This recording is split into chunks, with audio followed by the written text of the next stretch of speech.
Which is worse, smoking or having low omega-3 in your body? You're going to find out in this video. Here's what the studies show. They are equal predictors of cardiovascular disease.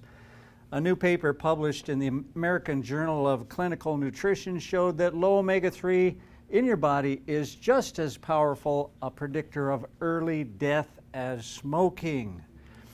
So omega-3, for those of you who don't know, is an essential fatty acid. What's that mean? It means your body can't make it. You have to get it in, and preferably every day.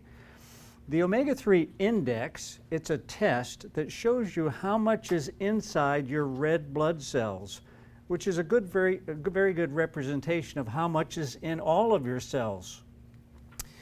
So what do the levels mean in this omega-3 index? Well, 8 to 12 is wonderful. That's where I like to see you, and mine runs at 10. Intermediate is 4 to 8, all right, that's the yellow zone, and the red zone is if you're 4 or less. Your body's definitely deficient, and guess what? Most Americans are 4 or less. So here's the actual omega-3 test that I like to have patients run, and here's where we want them to be. And you can see this person is right there at 4.28%, way too low. There are several risk factors for heart disease that can be manipulated by changing your diet. And one of the biggest things you can do is change the fatty acids that you're taking in. Fatty acids are most clearly associated with reducing your risk of cardiovascular disease.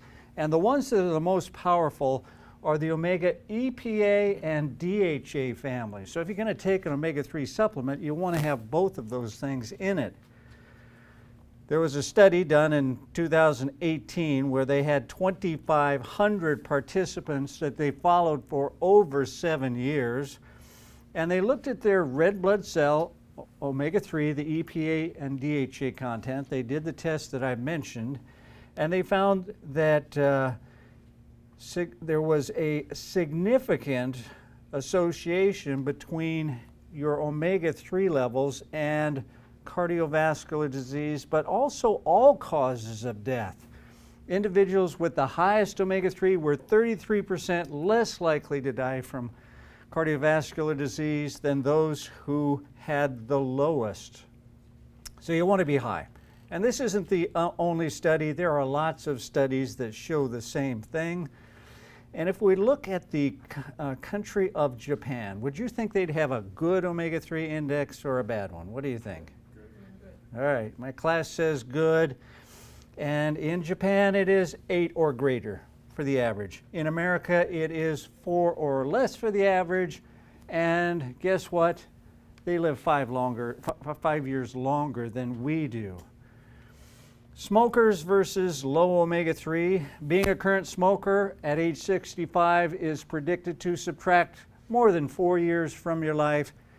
Having low omega-3 index will knock more than 4 years off your life. They're both bad. Don't do them. And it's very easy to fix this issue. This is the test that I run in my office. It's called the Omega-3 Index Plus test. And it gives you a great report. The omega-3 index is the one we've mentioned. We want your levels 8 to 12. But not only that, it also measures the amount of omega-6 in your body compared to the omega-3. Now, omega-3, we want to be high. Omega-6, we want to be low. And you can see this patient is in the red zone with that. It also measures arachidonic acid, which is going to tell you if you have systemic inflammation going on in your body, and you can see this patient's off the chart with the arachidonic acid to EPA ratio. And lastly, it measures your trans fats. Now, if you're eating a lot of junk food, you're going to probably score high on this one, and trans fats will kill you quicker than anything. So I want you to up your omega-3, and you can do that by eating fish. Eat the healthy fish that are high in omega-3 and low in mercury. And take a good supplement like the Omega Pure EPA DHA 1000. Here's your action steps.